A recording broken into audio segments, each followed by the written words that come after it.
A lottery vendor and computer whiz in Iowa last year was convicted of rigging a $16.5 million lottery jackpot by manipulating drawings and installing software into the system. Well, now his brother, Tommy Tipton, who's a former justice of the peace and reserve police officer in Texas, he's been charged with involvement in the lottery fixing scandal with his brother. Well, he surrendered to authorities. He's been released on bond, but he's been charged with ongoing criminal conduct related to his role in securing both the Colorado and Oklahoma jackpots, allegedly netting him a personal $1.2 million in cash.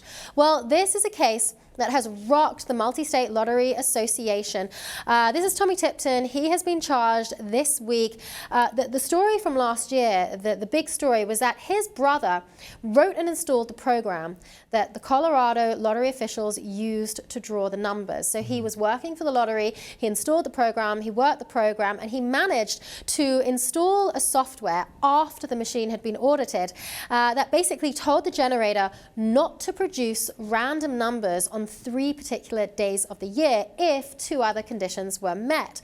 And on those days, if the other conditions were met, the numbers would be drawn by an algorithm that he had the ability to predict. Well, this guy, Eddie Tipton, 6 prizes were linked to him that were drawn on 2 particular days of the year, November 23rd or December 29th. They weren't just collected by him, though. That would be too obvious. These prizes were given to his associates. He had relatives or friends going to collect these prizes. So all in all, there was a $16.5 million jackpot in Iowa. There was also at least $8 million in other jackpots, but realistically, they don't really know exactly how many he rigged because it was always friends of friends going to collect them. Well, Tommy Tipton, he's now been charged with his involvement in the scandal.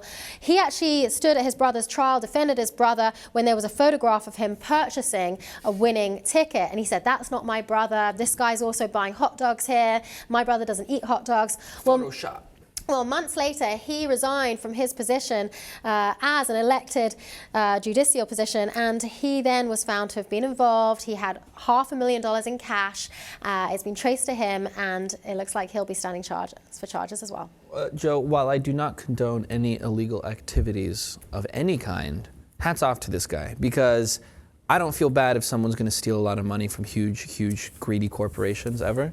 Although, again, that is bad. But look, the guy is put in charge of creating this software, right? And he just happens to kind of be a bad guy at the same time. They just don't know it. So he's like this secret undercover bad guy working with the people that he's going to steal a bunch of money from, or at least his brother is. I think it's an interesting story, and I think it's cool because look, the lottery, what they do, I wish people didn't buy lottery tickets, period, because what they do is they disillusion people, they dangle wealth in front of their face and say, haha, you can get this wealth if you just buy a lottery ticket, and they're making money off of people's dreams and hopes that are never going to be fulfilled. Okay, one person out of who knows how many.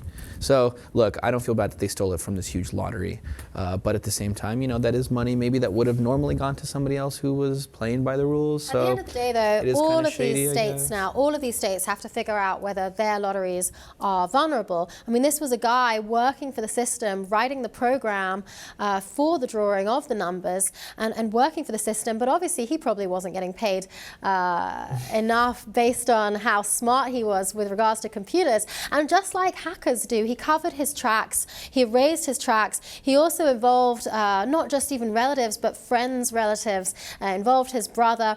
Eventually, though, he got caught. It leaves the lottery, though, in a very interesting position, knowing that it is possible to rig the lottery. I bet you guys didn't think that either.